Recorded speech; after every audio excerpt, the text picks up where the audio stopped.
Bonjour! Mais um vídeo aqui em Paris e hoje nós vamos mostrar várias curiosidades, vários pontos interessantes e um pouco da nossa experiência. Estamos aqui num bairro bem icônico da cidade, delicioso e que fica no alto de uma colina. Chegamos até aqui praticamente de metrô, mas ainda tem bastante subida pela frente. Paris é uma cidade praticamente toda plana, o que facilita muito longas caminhadas aqui por todos os seus arrondissements. Mas tem esse ponto que é um ponto de colina, é um ponto diferente, né, nessa cidade, em toda essa planície. Vocês estão vendo aqui que para subir não é fácil. Isso aqui é só um trecho, né, dessa subida, a gente já subiu uma boa parte aqui. O bairro também se destaca historicamente porque aqui sempre foi um ponto onde o pessoal gostava de fazer a sua baladinha, a sua festa, né? Sempre foi um ponto boêmio aqui da cidade, isso desde muito tempo. Então, naquela época fervorosa de Paris, aí no final do século XIX, começo do século XX, aqui se reuniam tantos e tantos artistas, não só franceses. Um deles a gente pode destacar o nosso Modigliani, lá de Livorno, na Toscana. O nosso, eu digo, dos italianos, mas também um pouco francês, porque ele acabou desenvolvendo a sua carreira aqui, inclusive acabou falecendo também em Paris. A gente pode citar outros estrangeiros aí, o Picasso, por exemplo, e tantos outros. Até hoje, o bairro carrega essa aura de ser um bairro multiétnico. Então aqui ainda há essa confluência cultural muito forte. Agora não tem jeito, Elisa, vamos encarar a escadaria. Ah, tem o tuk-tuk ali, né, Elisa? Também quem quiser fazer o tuk-tuk aí, realmente é onde as pessoas sobem e queimam aí algumas calorias dos croissants, pão, chocolate e tantas coisas aí deliciosas. Vamos lá, então vamos subir. Eu vou subir correndo, pessoal.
Aqui nós podemos encontrar aquela imagem clichê de Paris, para quem nunca visitou, fica assim na cabeça que é isso aqui por toda a cidade. Então, justamente nesse local vocês podem encontrar tudo isso. Então, quem gosta dessa movimentação, é muito bonito aqui o local. Conta muito a história de Paris, de uma época que esse local foi tão importante para a construção de outros prédios. Então, daqui se extraiu o gesso para ajudar a construir, né, vários prédios em seus acabamentos e tal. E durante um tempo aqui era praticamente um canteiro de obras. E aí eles foram remendando a coisa e acabou ficando bastante interessante. E aí tem aquela história que as pessoas vinham morar aqui porque era mais barato. Imagine, nesse ponto onde nós estamos, aqui é um ponto caríssimo de comércio porque todos os turistas que vêm à cidade acabam dando uma passada aqui porque tem aquele clima que eles esperam, né? Quando eles pensam em Paris, eles pensam exatamente nisso aqui. Os bares todos lotados, restaurantes, tem gente tomando café da manhã, tem gente almoçando, tem gente que está interessada na parte histórica. Outro detalhe interessante é que Santo Inácio de Loyola também frequentava aqui, não era por questão boêmia. Estamos falando aí por volta dos 1500. Então ele e os companheiros estiveram aqui e decidiram fazer os votos para a fundação da Ordem Jesuítica. Tem tudo a ver também, né? A fundação da Ordem Jesuítica aqui com a fundação da própria cidade de São Paulo, que foi fundada por jesuítas. Então a história vai se entrelaçando aqui, isso sempre é fantástico.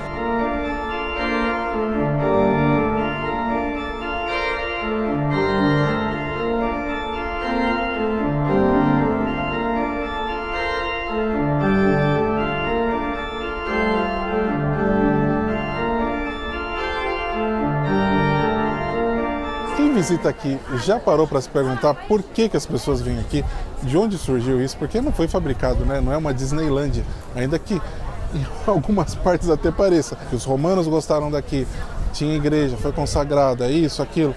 A ordem jesuítica atraía uma certa gama de pessoas, mas não era nem Paris aqui, pessoal. Isso aqui até os anos 1860 era um outro distrito. Depois, quando os artistas aí na virada do século XIX, século XX, como nós falamos, começaram a frequentar esse local, tinha vida boêmia, como eu disse, vários artistas de peso se reuniam aqui, havia aqui um ar cultural, um ar artístico aqui na cidade. Já se respirava um pouco tudo isso. Depois, Paris foi crescendo como meta turística, principalmente ali no pós-guerra, então todo mundo que vinha a Paris sempre acabava passando aqui. Então nós observamos essa multidão de gente que ajudou a transformar esse local em um dos mais visitados de toda a Europa. Então, justamente nessa praça, corre muita história, né, com esses senhores que já ofereciam as suas artes. Algumas pessoas, como a Elisa disse, ainda moram aqui e inclusive tem alguns cartazes de aviso assim, olha, a gente quer dormir também. Para quem gosta de dormir em silêncio, eu não moraria aqui porque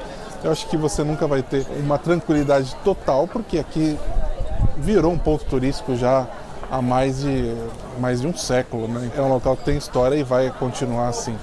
Hoje, com esse belo dia que está fazendo aqui, enquanto estamos filmando esse vídeo, podemos ter esse contraste maravilhoso entre o céu azul e todas as lojinhas e negócios coloridos e tal.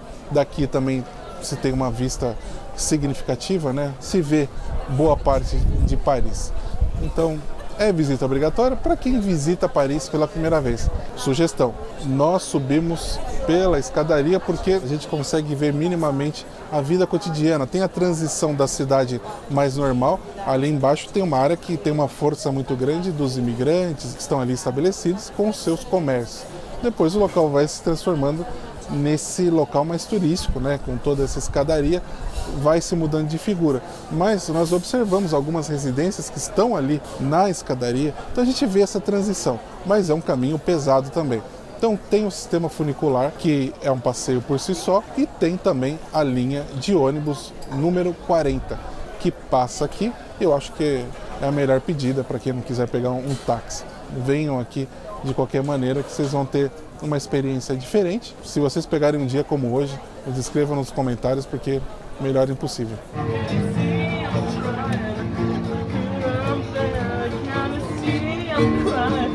Para quem subiu de escada, descer agora não é nenhum problema.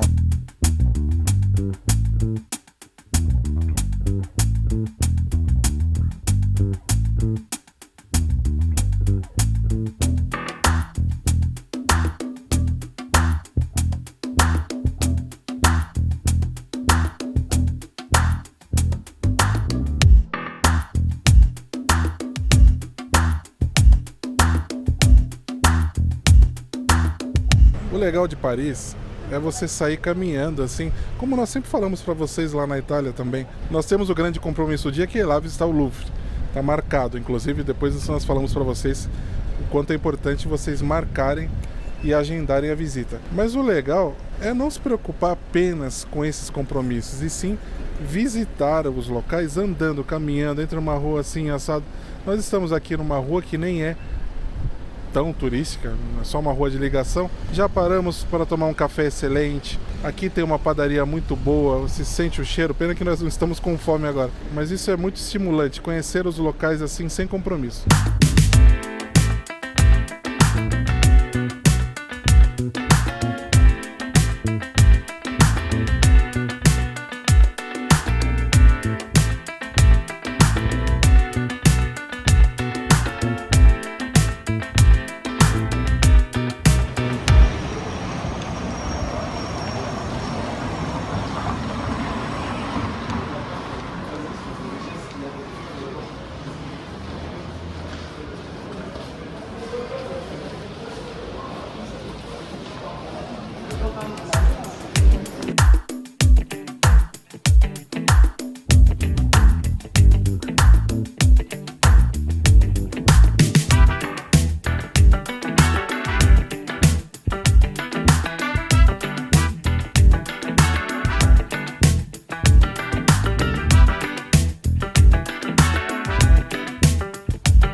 só, pessoal, aqui é uma obra de Andrea Mantegna. Está representando um personagem muito importante para a cidade de Mantova, porque ele pertencia à família Gonzaga, dinastia que ficou por mais de 400 anos ali dominando a cidade e toda aquela área.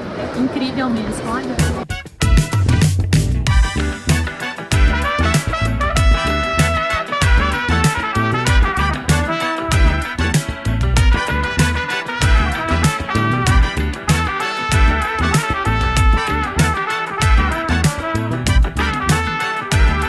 Passado o frenesi da Mona Lisa, muitos de vocês talvez se perguntem o que tem ali. Bom, tem Tiziano, por exemplo, que é um artista de uma envergadura gigantesca, fez muitas obras para a Sereníssima República de Veneza. A gente pode chegar muito perto. A Mona Lisa, ela tem uma história muito interessante, né, sobre o porquê que ela ficou tão famosa. Ela foi roubada aqui do Louvre, né, levada para a Itália. O italiano que não se conformava, por que a Mona Lisa não estava lá? Ela foi roubada pelos franceses, só que não, o Leonardo da Vinci, ele veio morar aqui na França, inclusive ele faleceu na França, e vendeu essa obra. Tem tantas obras do Leonardo que são muito mais interessantes e tal, mas essa ficou famosa por conta dessa questão midiática. Muitas histórias são criadas ainda hoje, quem era a Gioconda, tem toda uma aura que o museu acaba também sustentando isso. E, na verdade, tem uma série de obras que são muito mais interessantes do próprio Leonardo, só que não atrai essa multidão toda. Vocês viram aí, olha o contraste. Aquele tanto de gente e aqui não tem ninguém. Esse aqui é um artista de tal envergadura.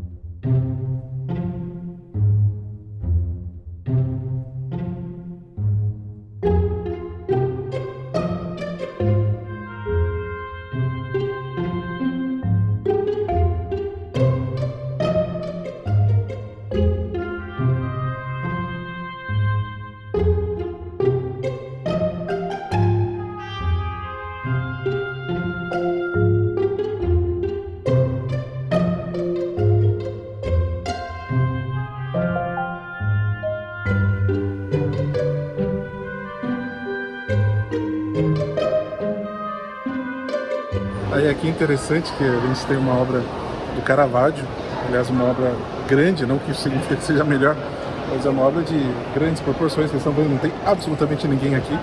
E é uma obra que retrata a morte da Virgem, que foi encomendada pela igreja. Ela estava em Santa Maria della Scala, no Trastevere, e depois os franceses trouxeram para cá, gentilmente colocaram aqui no Louvre. A gente pode admirar um Caravaggio desse, ele não é mediatizado quanto outras obras. Então, se fizerem uma série sobre essa pintura, sabe, alguma coisa, talvez ela fique famosa. Mas é melhor que continue assim. O Caravaggio é excepcional. Aqui é uma área que tem muitas obras da Itália, especialmente de Bolonha e Roma, que eram escolas magníficas aí da pintura no certo período italiano. Então, aqui no Louvre é possível encontrar inúmeras obras italianas, né, que foram levadas durante a campanha napoleônica, né, durante a invasão napoleônica à Península Italiana. Então muitas coisas foram levadas. Eles tiravam das igrejas, outras coisas tinham que ser pagas, ducados que dominavam a Península Italiana se endividavam e também vendiam as suas obras. Então tem um rolo todo. Algumas paredes foram recortadas para que os afrescos fossem trazidos para cá. Isso tudo eram épocas, eram guerras, então não tem nem bonzinho nem vilão nessa história. O edifício foi feito para ser um grande museu.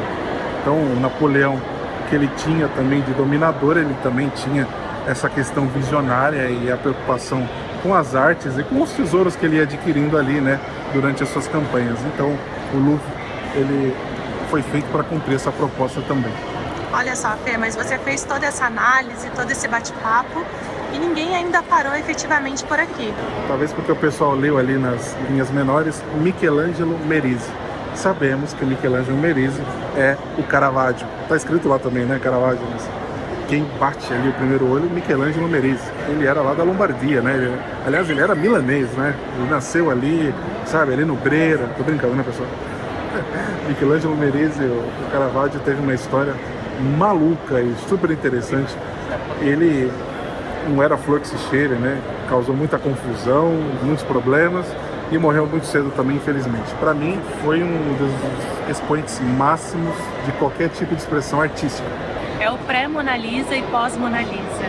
O pré-Mona Lisa é aquela agitação, aquela ansiedade, a fúria. Depois que passa isso, parece que o bebê nasce e aí as pessoas respiram fundo e ficam mais tranquilas, de certa forma. E a gente está curtindo todo o espaço com muito mais tranquilidade e vendo obras magnânimas, não apenas as obras literalmente grandes no seu tamanho, mas obras importantíssimas para a história da arte. Então a gente pode, curtir um pouco melhor cada momento, porque eu acho que o museu é isso, né? O museu não tem que deixar marcas em cada visitante de cansaço, de estresse, de fadiga, mas sim, ele tem que alimentar a gente de certa forma. E você sair cansado, tem que sair cansado um pouco mentalmente, mas não de estresse, não agitado. Acho que essa é a função. E aqui no começo eu não tinha sentido isso, agora eu estou começando a relaxar. Lógico que uma visita é pouco aqui, né, para o Louvre, é um museu de dimensões astronômicas, você tem que fazer um pequeno recorte para curtir muito bem.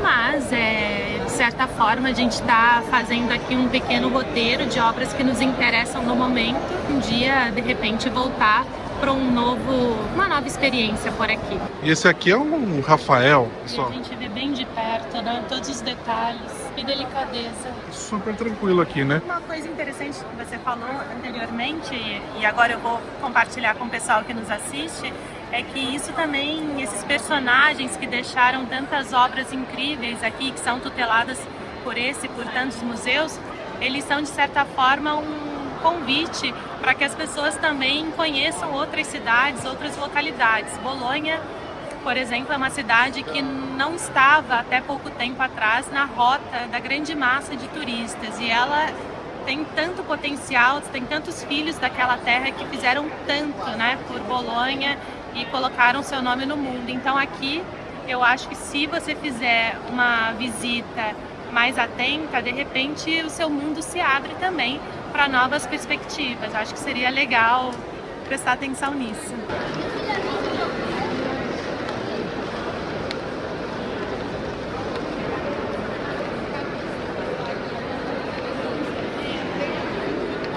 Essa obra aqui, por exemplo, ela foi retirada da sala do Conselho dos Doge lá de Venezia, na época da Serenissima. Então ficava lá no teto, mas encontramos pedaços da história e também de certos períodos difíceis aqui da Europa. E a gente pode ter um pedaço de Venezia aqui.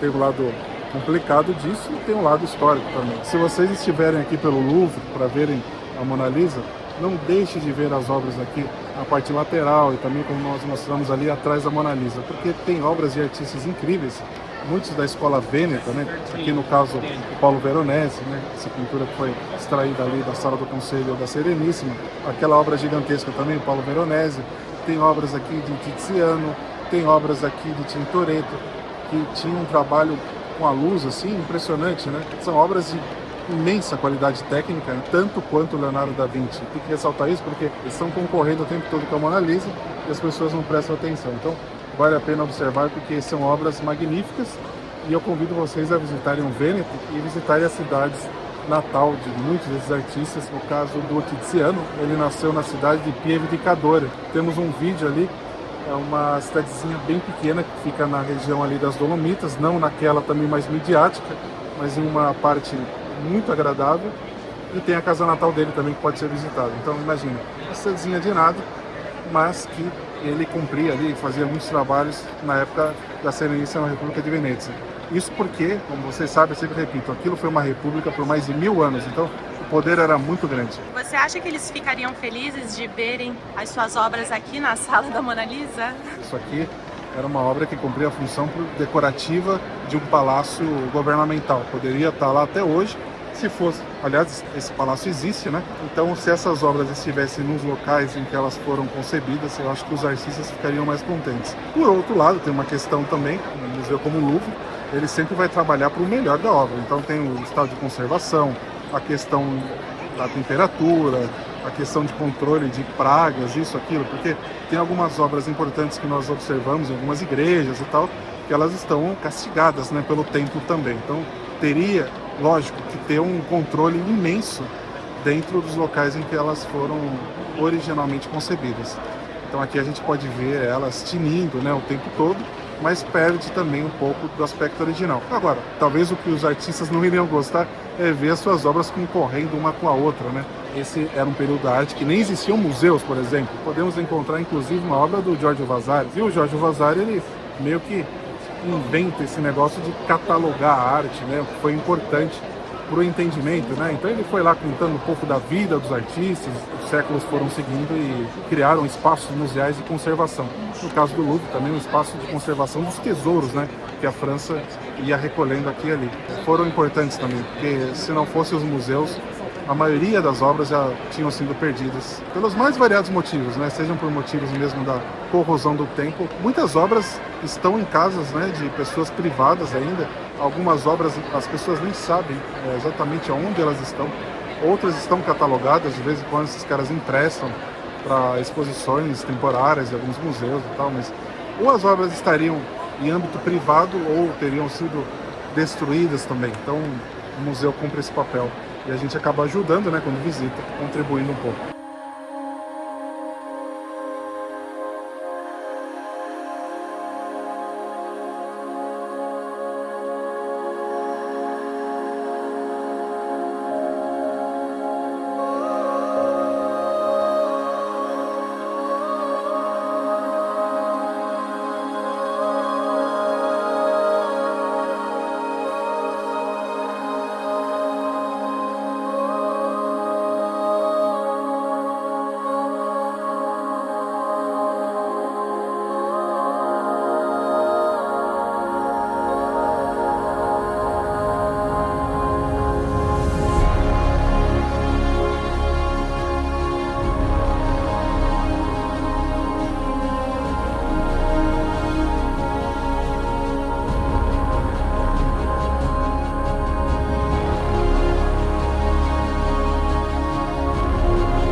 Começamos lá no alto, no ponto mais alto de Paris, e fomos descendo a pé. Experimentamos também outras sensações aqui por Paris. Galerias belíssimas, o sabor da rua, todo esse clima, né, que envolve tudo isso para chegar aqui e fechar, desculpe um clichê, com chave de ouro, né?